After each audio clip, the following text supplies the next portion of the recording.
Madame, Messieurs, bonjour, bonsoir. Ça dépend de l'heure à laquelle vous nous suivez de partout dans le monde entier. Bienvenue à votre émission Bassangoya Congo, écho de l'Assemblée nationale, écho du Parlement avec votre humble serviteur Tonton Armand Mumbila et votre serviteur. Il est là pour récolter l'information, traiter et diffuser dans la chaîne Abino Rima de Kinshasa. Merci beaucoup Nabino.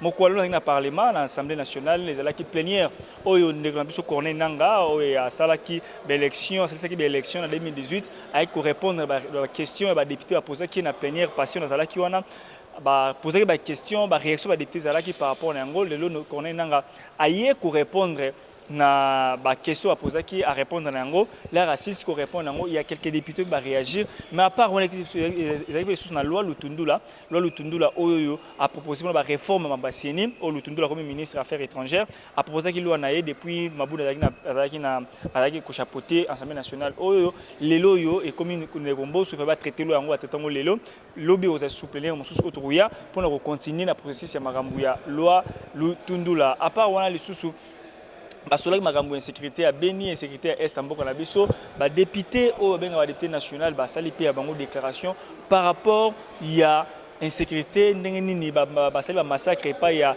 tribu wa benga banande basali ba massacre ba buga tumbi bandako na bango il paraît il y avait des jeunes nandeni barricade ba nzela basali pe déclaration na bango alors on ba mingi te botala ndenge ni plénière bandaki après wana ndeko corner nanga bimaki libanda pour ko loba ko pesa ba explication par rapport ya makambo ya ndenge ni ya répondre ba député et après les aussi si on a ndeko Lutundula pe alekaki pour exposer ya loi na ye ba député ba réagir na perchoir ba contre na ba pour bazala qui pour nango après wana ndeko Lutundula bimaki ou comme ministre affaires étrangères peut réagir ça qui par rapport à nango et pour te rejoindre juste après merci. Le problème qu'il y a est de trouver le contenu à donner au concept, au qualificatif de commission indépendante, commission impartiale, commission neutre. Et là, il faut voir qui compose la CENI, comment la CENI est-elle organisée, comment fonctionne-t-elle. Voilà des problèmes de manière concrète à résoudre. J'ai proposé une série de dispositions. Ce n'est pas, en tout cas, les lieux d'exposer tout. Vous aurez les documents. Premièrement, il faut qu'on sache qui est membre de la CENI. Moi, j'estime que tout celui qui a appartenu ou qui appartient à une organisation politique au cours des 5 dernières années précédant sa désignation ou à une association de la société civile alliée à une organisation politique, il doit s'abstenir d'être membre de la CENI. C'est une présomption, bien sûr. C'est une présomption. Mais il faut au moins rêver de cet idéal-là. Donc c'est pas une innovation. Oui, c'est une innovation. La composition.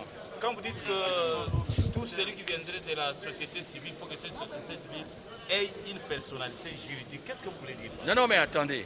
Vous ne pouvez pas former des associations de fait. Sur le plan de droit, vous n'existez pas. Nous sommes d'accord. Pour exister comme une organisation, une association ou comme un parti, il faut la personnalité juridique qui est donnée par un acte réglementaire. OK? 2. Ce ne sont pas toutes les organisations de la société civile qui sont intéressées aux élections. Il faut que ce soit une organisation qui fait l'éducation électorale ou une organisation qui fait l'observation électorale. Ou encore, pour les femmes, une organisation de défense des droits de la femme. Et ces organisations doivent exister à travers le pays. Il y a un critère d'effectivité qu'il faut observer. Parce que j'insiste, on ne va pas à la CENI représenter une organisation, les catégories sociales. Non, on va pour une spécialisation. Et la société civile, elle est dominée par la règle de la spécialité. Moi, je viens de la société civile. Voilà.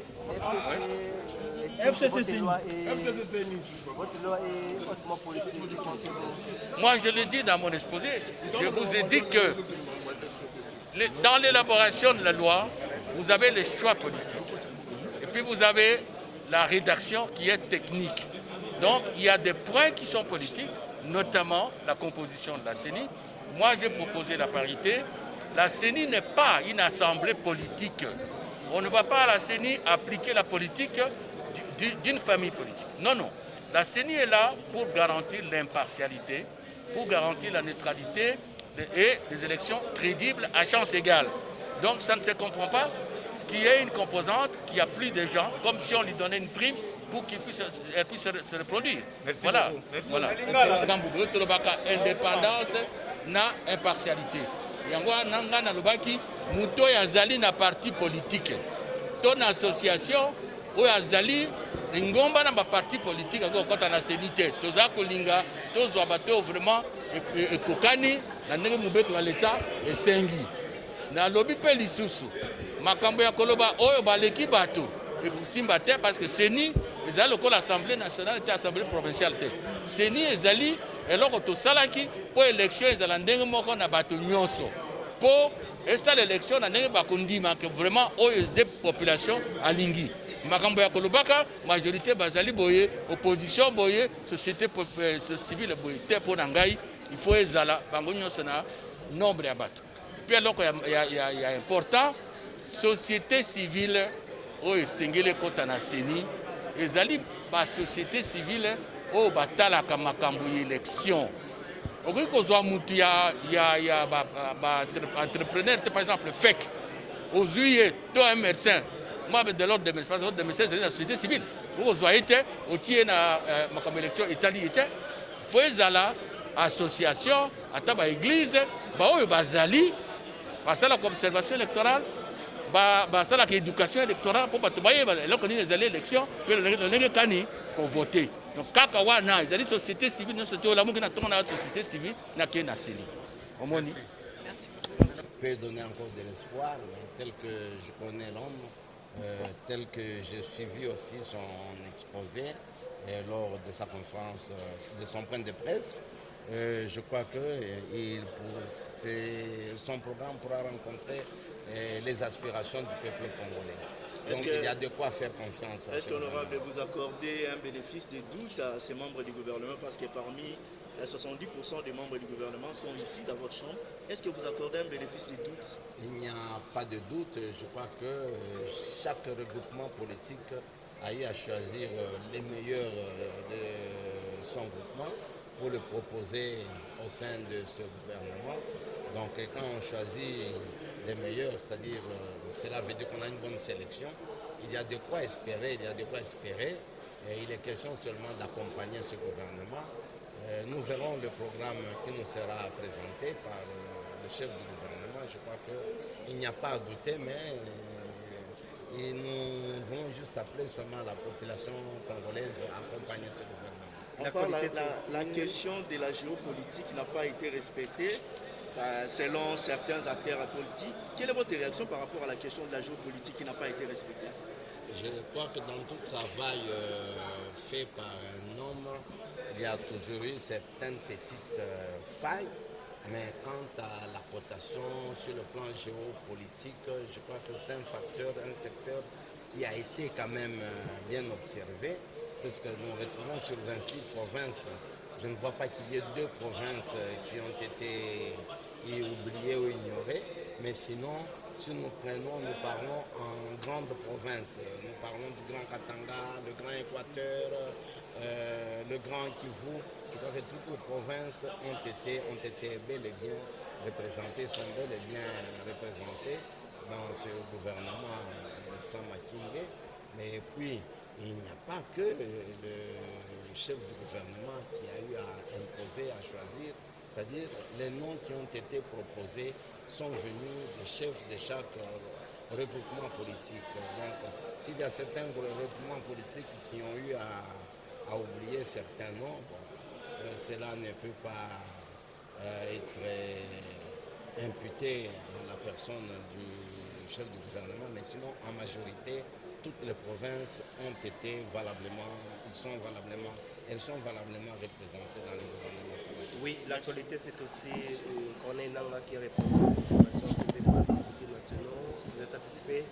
Bon, nous pouvons lui donner peut-être une cote de 70%, 65 à 70%, parce qu'à un certain moment, il n'a pas pu répondre, il n'a pas pu donner des résolutions en matière, par exemple, des duplicata, donc, qui sont les cas d'électeurs qui doivent aider nos différents concitoyens qui ont des difficultés pour se balader. Il y a le problème des finances qui pose problème.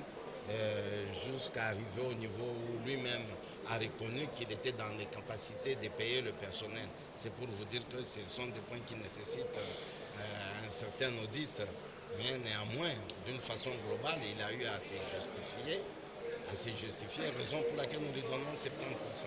D'où la nécessité d'une réforme électorale. Vous venez de déclarer, d'examiner la loi Lutundula. Oui, les réformes, elles sont indispensables. Elles sont très indispensables pour notre pays. Vous savez, le monde évolue, c'est comme la technologie actuelle. Dès que vous avez votre téléphone, après un temps, le téléphone vous réclame de faire la mise à jour. Donc, il faudra aussi une mise à jour pour notre réforme électorale. Il y a plusieurs points sur lesquels je crois que nous allons tabler, parce qu'il y a le G13 aussi qui ont eu aussi à proposer aussi certaines réformes. Nous sommes en train de statuer sur la proposition de loi Lutundula et je crois que nous allons aussi faire sortir certaines options, surtout en ce qui concerne la composition de la CENI. Nous ne voulons pas qu'au départ, les gens qui doivent jouer le rôle d'arbitre des élections, qu'on voit que dans leur composition, il y a un équilibre.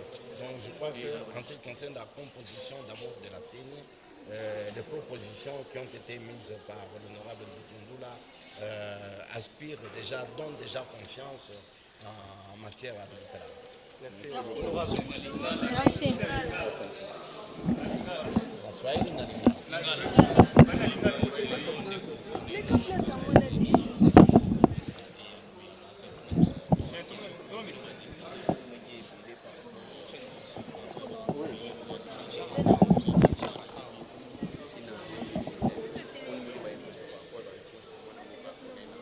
Merci mingi nakanisi ndeko na biso Corneille Nangaa président CENI ayaki korépondre na baquestion oyo azwaki fois passé ntango ayaki kopesa rapport ya CENI. Bon, s'il faut tokote ye nakanisi tokopesa ye 65 à 70%, puisque na baréponse mosusu tosepelaki nango te, mais baréponse mosusu ezalaki bien, esepelisaki biso, mais néanmoins mpona makambo etali gestion ya mbongo toza na bandeko mosusu ya CENI bazofutama te, tout ça ye en tant que président ya CENI fallait asala manso mpo babanda kofuta bandeko na biso. Et puis tozali na bapoint mosusu etali baconflit bacontentieux ya baresultat baréponse oyo apesaki boya alobaki apesaki baresultat nyonso na cour constitutionnelle na bajuridiction oyo bandaki kolandela bacontentieux wana. Mais en réalité, bandeko na biso bazalaki na bacontentieux babandeka kolela balobaki baresultat wana en tout cas ezalaki à disposition ya bajuridiction wana te, raison pour laquelle topesi 70%, 65 à 70% mpona baréponse oyo 30%, 35% wana ça etikali, donc ezokonte na baréponse oyo mosusu tosepelaki nango te. Opposition a boyi bongo réponse ya mwana mboka Corneille Nangaa balobi bongo Corneille Nangaa mérité asala bongo prison. Pourquoi? Parce que ba machine à voter mosusu ezalaki bongo tombé en panne. Na machine yango emonani te ndako kuna esika kaka ba élection ba epafi nango emonani te. Balobi bongo a mérité asala prison. Lecture ngalo kosala.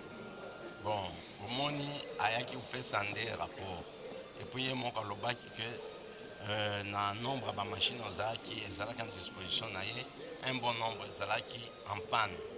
Bon, raison pour laquelle nakanisi ntango tokotikala kosala barecommandation au vu ya baréponse oyo auti kopesa, bon, est-ce que nécessité akuta boloko tout ça, non. Nakanisi fo totala makambo ekozala lobi, raison pour laquelle tozobetela masolo likambo etali loi Lutundula, baproposition de loi Lutundula, pour préparer l'avenir de demain. Au lieu de quoi les sous na bamakambo elekaki, bon, dans toute œuvre humaine, erreur ezalaka, ya lobaki machine à voter de suka makambo tout ça, mais en fin de compte que machine à voter yaki pe kotika la makambo ebele, kotika makambo ebele na mboka na biso. Mwana mboka gouvernement Sama Lukonde bato bana mboka plutôt bazalaki yango mingi yango ekuti bongo kubima.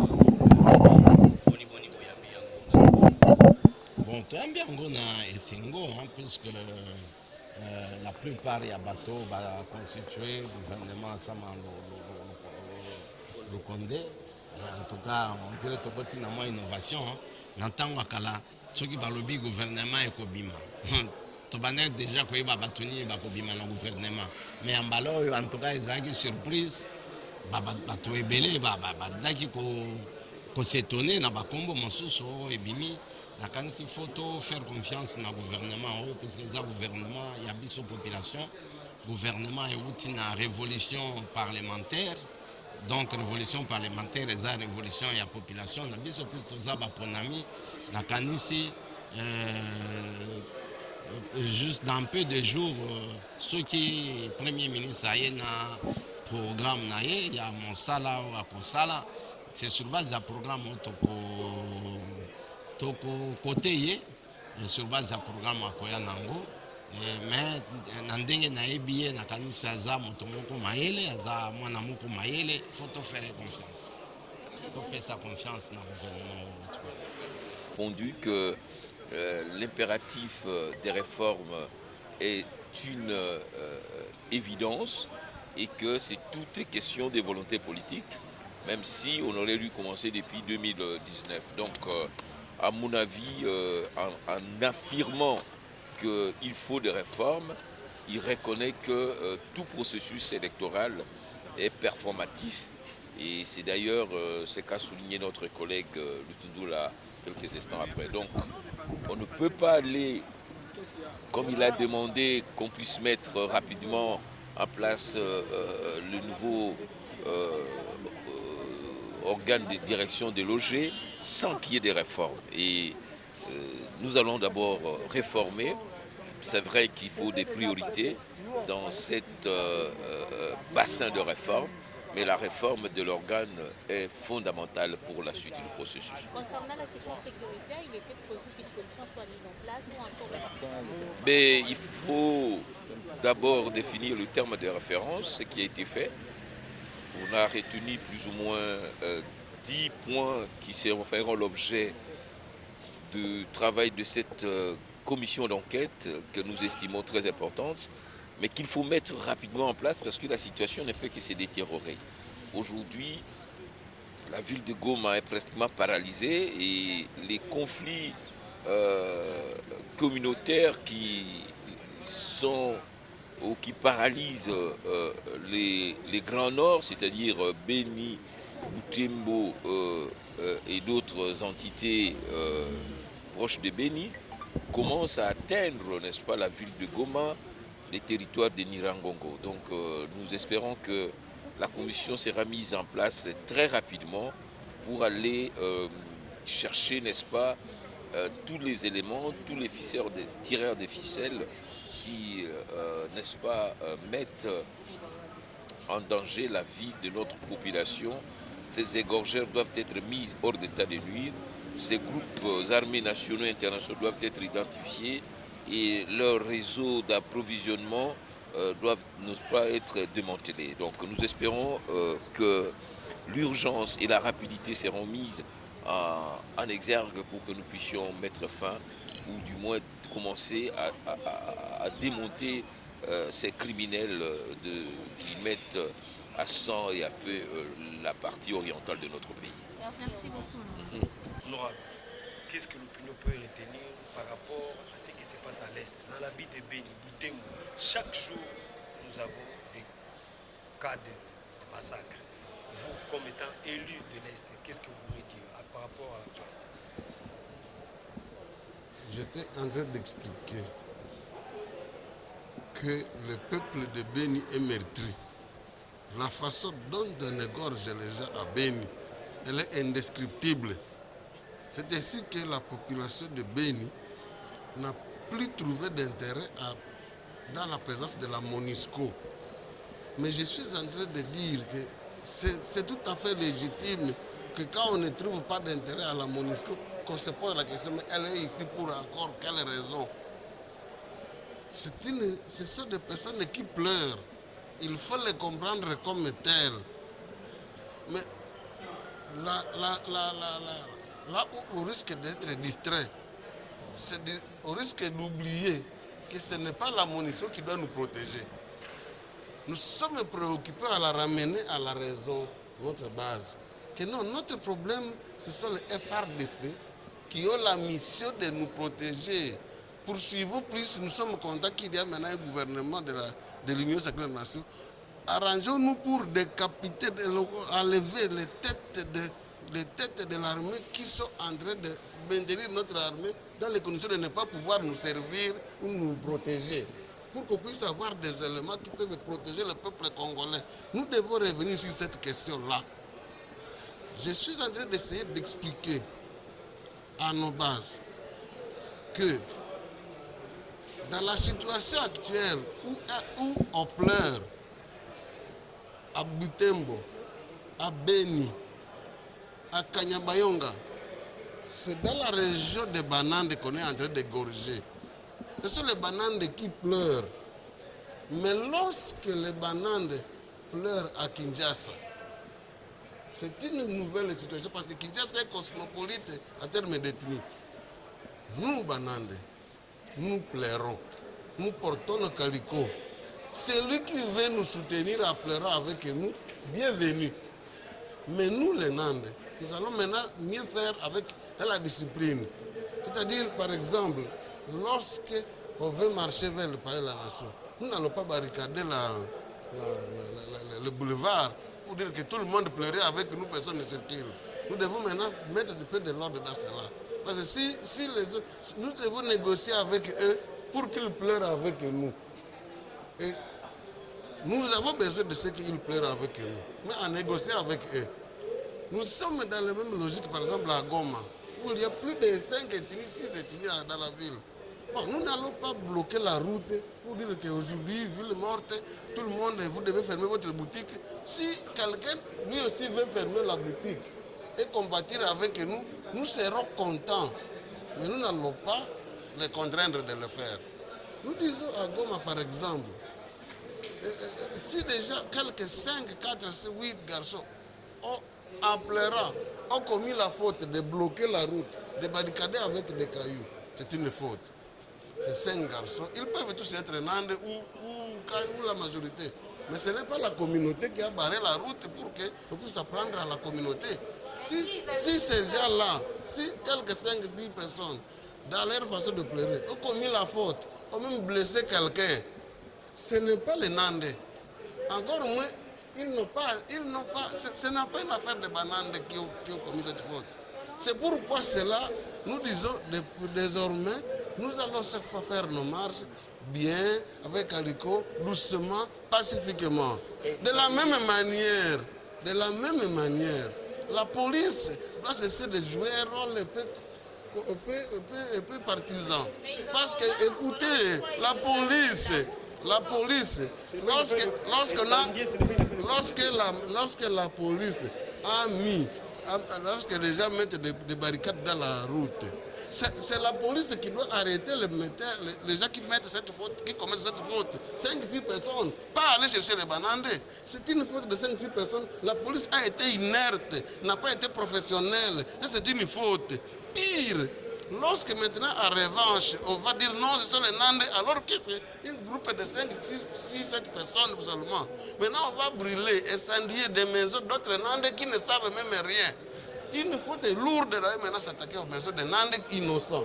C'est une faute lourde. Encore une fois, la police, en observant, en accompagnant cet acte de brûler les maisons, d'incendier, sans intervenir, c'est une faute grave, très grave. Mais comme les gens sont en train de pleurer, nous demandons à ceux qui vont aider les Banandes à pleurer les tueries qui se réalisent au Béni. En tout cas, nous les accueillons parce que nous sommes vraiment en train de pleurer, même pour demander le départ de la MONUSCO. Nous voulons que notre communauté nous soutienne, mais pacifiquement, dans une marche pacifique, dans une demande disciplinée et respectant les lois. Aujourd'hui, je suis accompagné des élus du caucus des députés du Nord Kivu, et c'est avec consternation que nous suivons les événements qui se déroulent actuellement dans la ville de Goma, dans le territoire de Nyiragongo.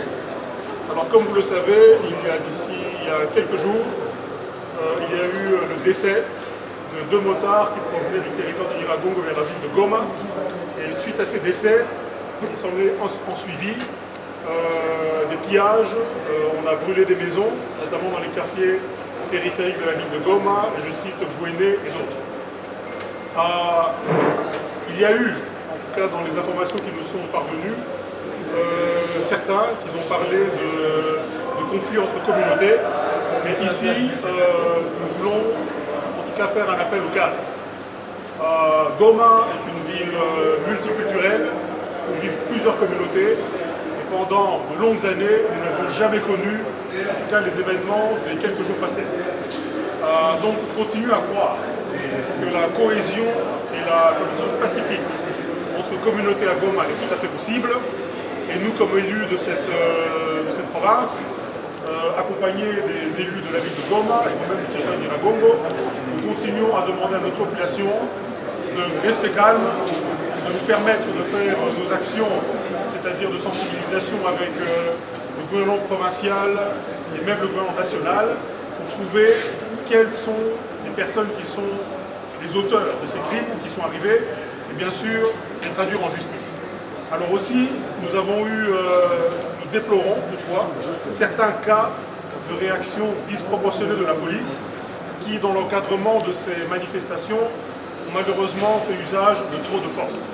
Donc on continue aussi à demander, en tout cas à nos forces de police et de sécurité, de faire de la restreinte dans l'encadrement de ce qui se passe actuellement pour ne pas que nous déplorons plus de morts. Alors finalement, nous avons eu aussi au niveau de l'Assemblée nationale, en tout cas une de nos collègues, et je cite ici l'honorable Jeannette Mapera, qui a perdu une de ses sœurs dans la ville de Goma. Nous avons connu plusieurs cas de décès de personnes blessées et nous saisissons donc cette occasion pour transmettre un message de compassion les plus attristés à tous ceux qui ont perdu leur famille, frères et sœurs durant ces événements d'ici à quelques jours.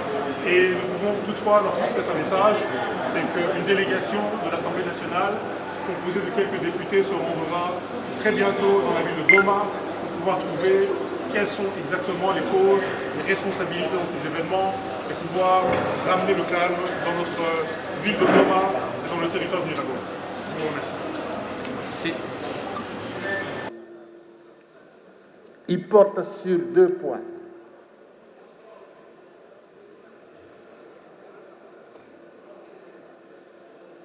Le premier point, c'est la question de l'insécurité à l'est du pays.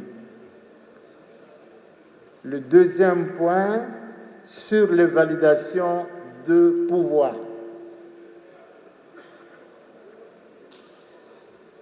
Chers collègues,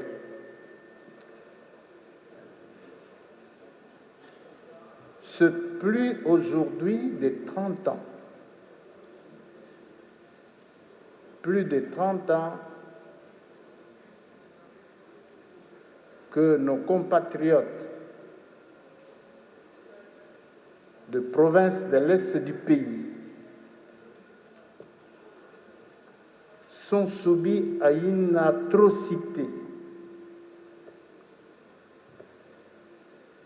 et à des exactions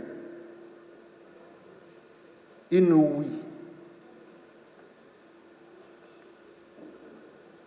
La question de l'insécurité à l'Est est une préoccupation nationale.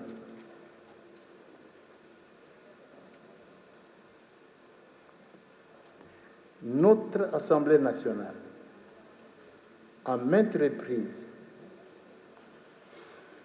a essayé de dénoncer. Ce sont nos collègues députés et certains de nos compatriotes des provinces de l'Est qui se sont en premier lieu se présentés devant notre Assemblée pour dénoncer les faits et pour nous sensibiliser et nous mobiliser afin que les élus du peuple que nous sommes et l'ensemble des institutions de la République mettre fin à la cruauté dans laquelle vivent nos populations. Chers collègues, vous conviendrez avec moi et l'ensemble du peuple qui souffre en ce moment que nous demandions tous ensemble que ces deux Congolais, je le répète, que ces deux Congolais de toutes catégories socio-professionnelles qui collaborent et qui sont impliqués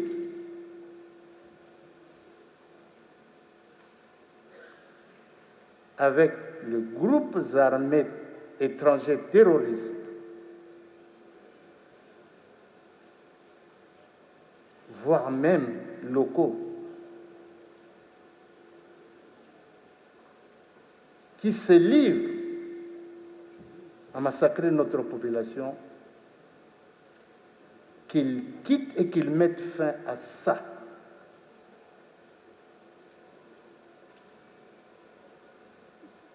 Certainement, vous êtes d'accord avec moi. Mais il est certain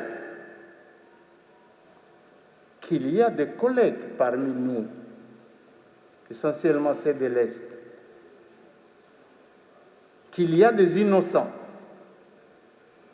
qui sont propres et qui se battent avec d'autres collègues pour mettre fin à l'insécurité à l'Est. À ceux-là qui sont propres, qui ne sont pas impliqués,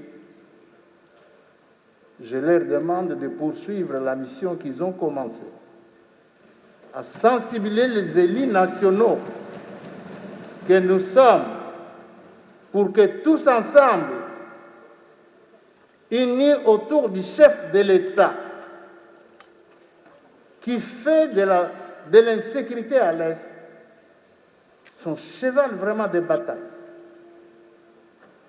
que tous ensemble, unis derrière le chef de l'État, que nous arrivions à mettre fin à cette insécurité.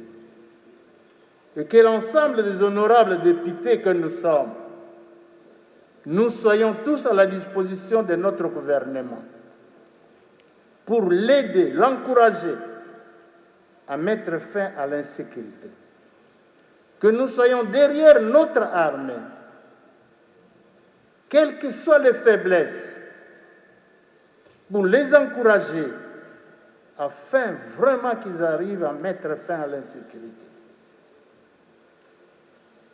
Chers collègues, il y a les groupes armés terroristes. Ils sont ici depuis 30 ans. Les peuples congolais, spécialement nos frères et nos sœurs de l'Est, les ont accueillis, les ont offert des terres. Aujourd'hui, ces groupes armés étrangers sont devenus des ennemis du peuple congolais. Ils nous massacrent comme si nous étions des bêtes.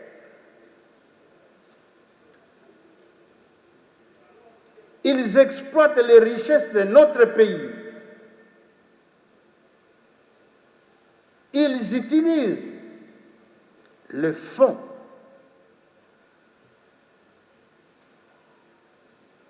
qu'ils retirent de ces richesses pour acheter des armes et tuer les peuples congolais.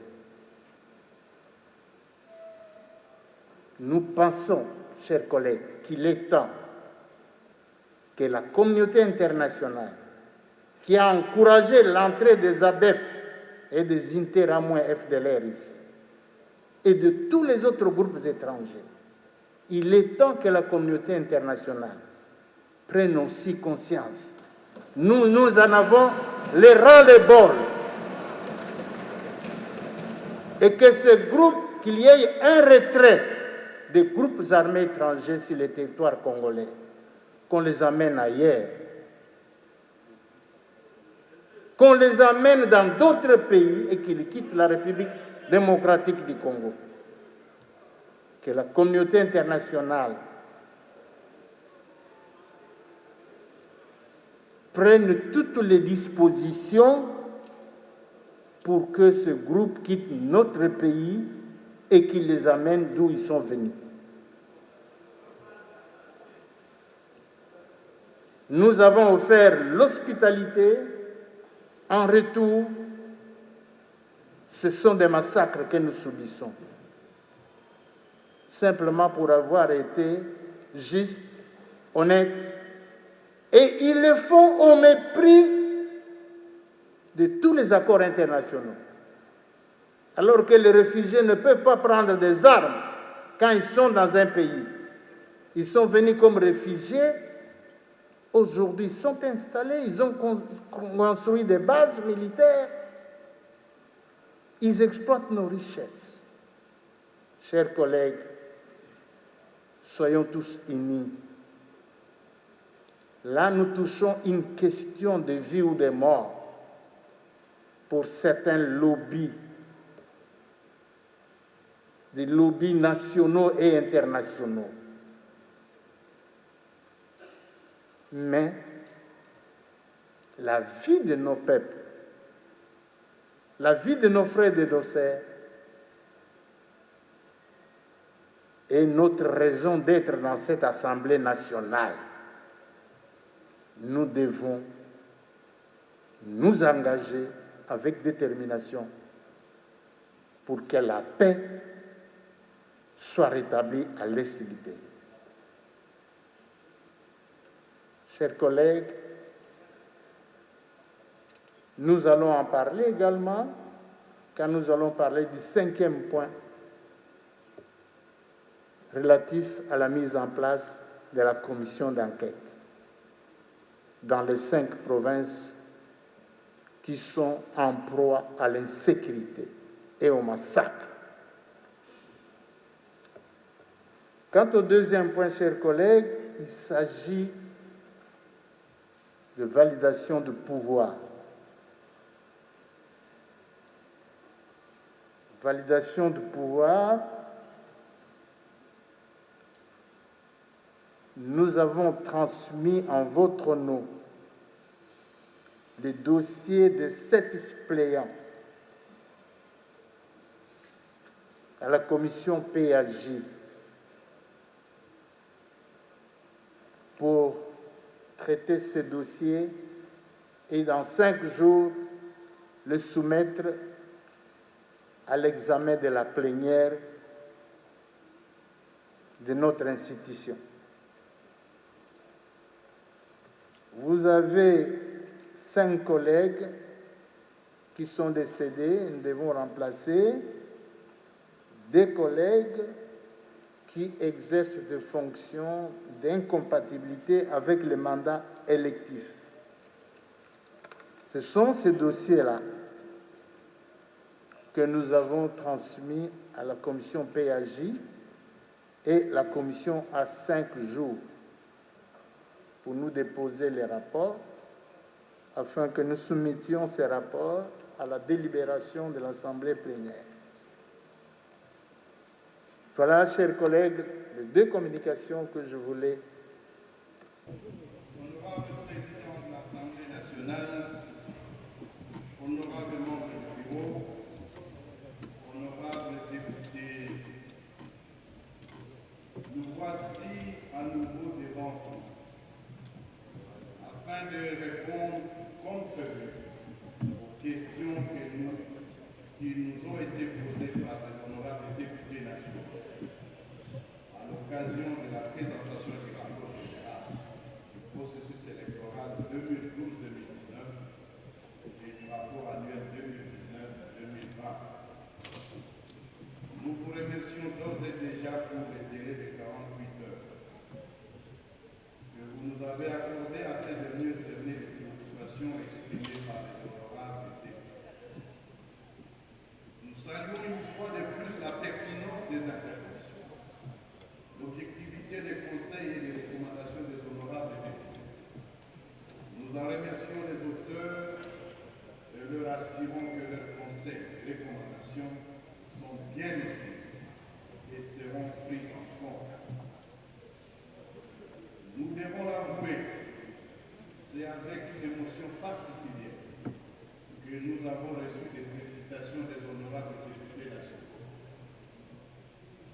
fait. La grande majorité des intervenants ont félicité la CENI pour le travail à faire. Cette marque de considération ne pouvait nous laisser indifférents. C'est d'autant plus agréable que nous ne nous attendions pas à ces degrés d'appréciation positive. La CENI s'étant souvent accommodée à des jugements sévères.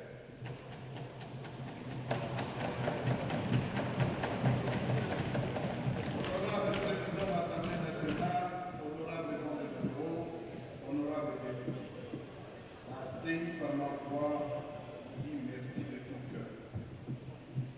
Les préoccupations soulevées par les honorables députés ont tourné essentiellement autour des points fiables que nous allons successivement rencontrer. 1. La machine à voter. 2. Le vote, dépouillement, transmission, centralisation, annonce des résultats et convention. 3. L'incendie des entrepôts centraux. 4. L'organisation des élections urbaines, municipales et locales. 5. Les projections des élections de 2023. 6. La délivrance des duplicata des cartes d'électeurs. 7. Les matériels et équipements de la CENI. 8. Le seuil légal de représentativité, le cautionnement et l'organisation des élections de gouverneurs et vice-gouverneurs déchus. 9. Situation sociale des cadres et agents de la CENI.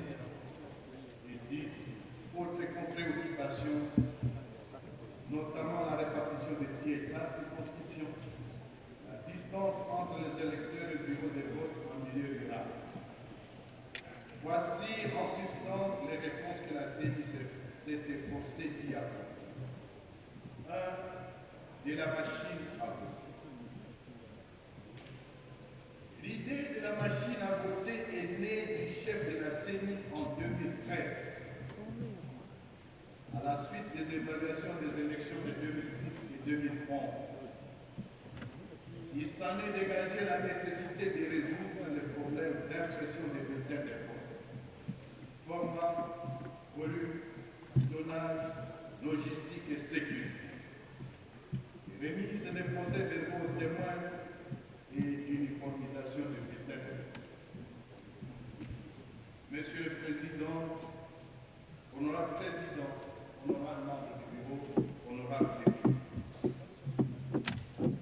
Les problèmes identifiés et qui faisaient l'objet de la machine à voter, pour lesquels la machine à voter effectivement s'est attirée, c'est que la CENI était face à un problème des bulletins de vote.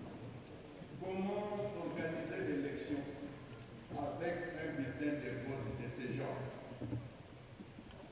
64 pages avec un millier de candidats pour une circonscription et ces bulletins devraient être de formats différents. C'est ça le problème. La solution à cela est venue du fait qu'avec la machine à voter, le bulletin de vote qui avait ses formats pharaoniques, comme on le disait, est devenu un bulletin standard. Vous comprendrez ce que ça représente en termes de facilité, en termes surtout logistiques. En 2014, des réflexions sur la matérialisation d'une solution spécifique propre à la RDC sont entamées, en collaboration avec l'Association mondiale des commissions électorales et parallèlement, des études d'immersion sont dans ces cadres effectuées auprès de certains pays africains et à la Commission électorale du Brésil.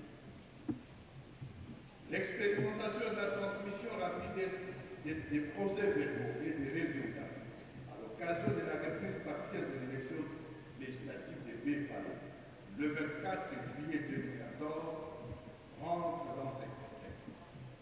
Cette expérimentation a connu un grand succès.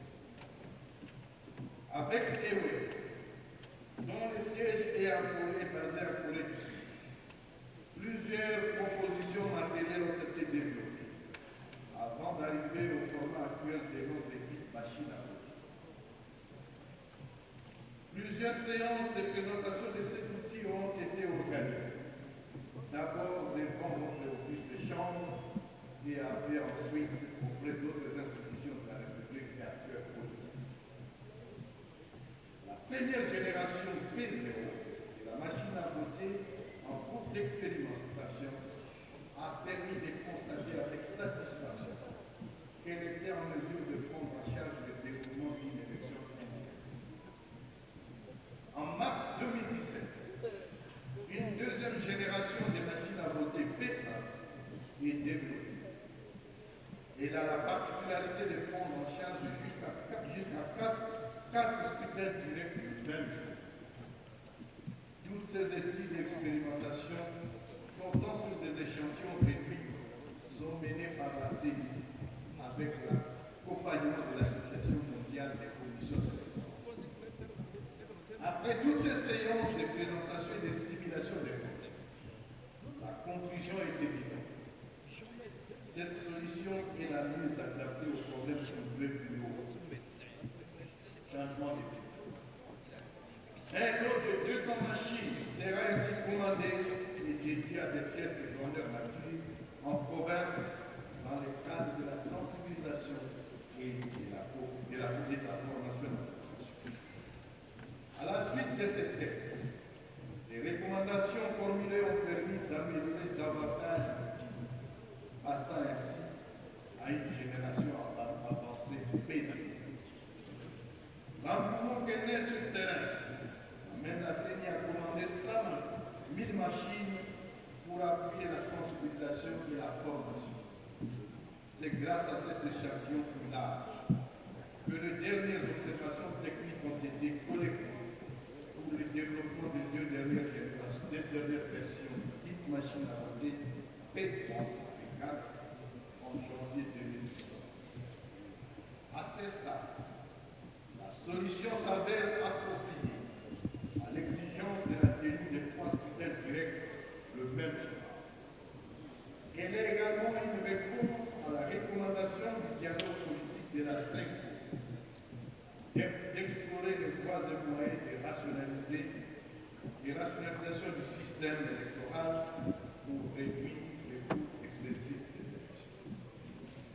Le calendrier électoral publié et la date du scrutin scellée au 23 décembre 2018, la CENI a pris la décision d'utiliser cette outil.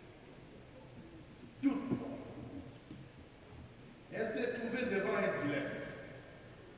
Comment tenir la date scellée du 23 décembre 2018 d'une part et passer la commande, produire, contrôler la qualité, livrer, réceptionner et déployer jusqu'au bureau des votes dans un délai maximum de 8 mois, plus de 100 000 kits de machines à voter d'autre part. Pour faire face à cette dilemme, la CENI va recourir à une procédure spécifique. Conformément à l'article 42 de la loi sur les marchés publics qui dispose, il ne peut être passé de marché de gré à gré que dans l'un des cas suivants. 1. Lorsque les besoins ne peuvent être satisfaits que par une prestation nécessitant l'emploi d'un brevet d'intervention. Sur les 10 000 brevets pour Kinshasa ont été brûlés la nuit du 13 au 14 décembre 2018 lors de l'incendie des entrepôts de Kinshasa. 165 kits marques prévus pour Lumi ont été brûlés à date du 14 au 15 décembre 2018 lors des heures. 12 machines ont été brûlées le jour des votes à Kinshasa. À ce jour, 93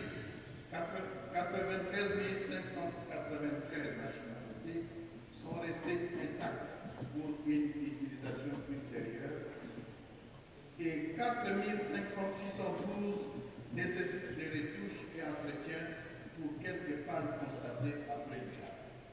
Évidemment, ces retouches se font en collaboration avec les fabricants. Ces détails par territoire et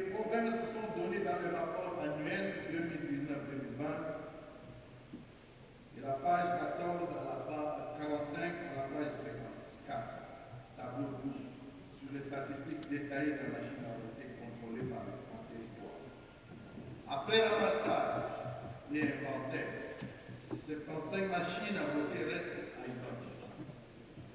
2. La possibilité d'organiser jusqu'à 4 scrutins directs et combinés le même jour. Donc la machine a été conçue telle qu'on pouvait organiser les 11 scrutins, en commençant par les scrutins directs le même jour, même les élections. En effet, conçue pour prendre en charge jusqu'à 4 scrutins directs, les machines à voter peuvent également être utilisées pour les autres élections de tous ordres, cas des élections syndicales, élections des représentants des étudiants, élections des membres des bureaux d'études des assemblées délibérantes. Selon leur demande, ces jours-là, la CENI apporte cette année. L'impression des bulletins de vote et fiches de résultats pour tous les témoins qui en font la demande. Les économies certaines de près de 100 millions de dollars réalisées en 2018 sur ce qu'aurait dû être pour ces dernières élections, le coût des impressions de bulletins de vote à l'extérieur du pays, leur transport jusqu'à l'intérieur du pays, leur déploiement jusqu'au bureau de vote. Ces acquis l'aident aussi pour les prochains cycles, parce que le prochain cycle, la CENI n'aura plus à commander 100 000 machines. Il va juste commander les restants, parce qu'on a plus ou moins 90 000 qui sont disponibles. La possibilité de numérisation des résultats des élections déployées au niveau de chaque bureau de vote pour une meilleure sécurisation avant leur transmission physique aux différents restants. 6. La possibilité de faire la transmission à distance des résultats numérisés. Si les acteurs politiques parviennent à un consensus sur cette question. Là-bas, il faut le faire là-bas.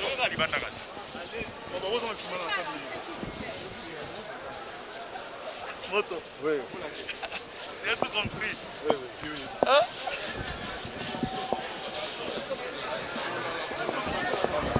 S'il vous plaît.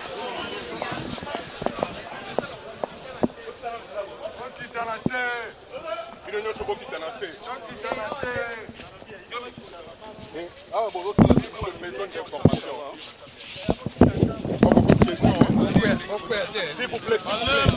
S'il vous plaît. S'il vous plaît. Quand tu me pousses en la terre,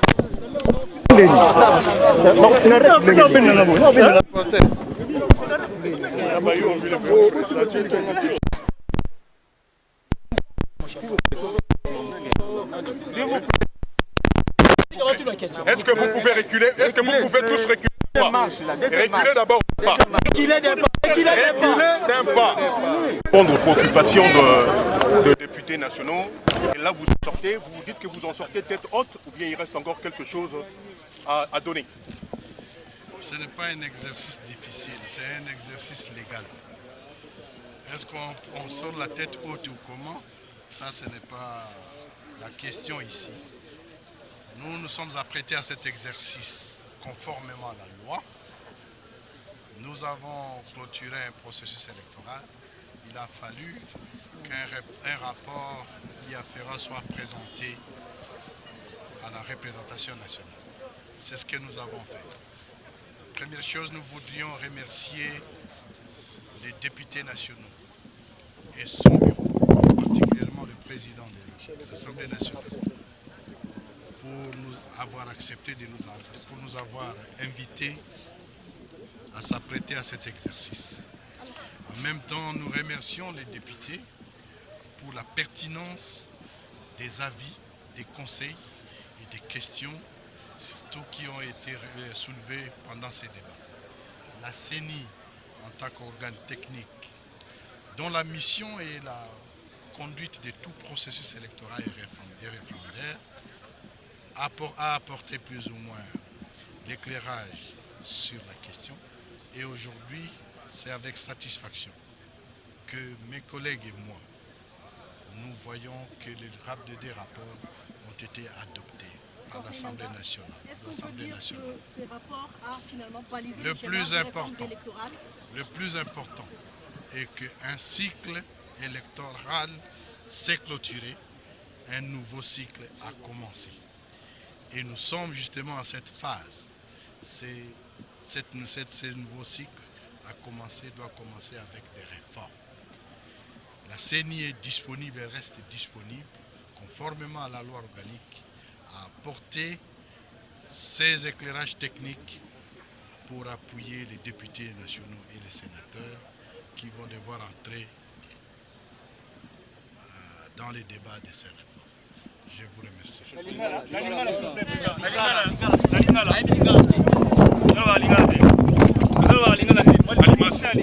c'est là pour poser les cas.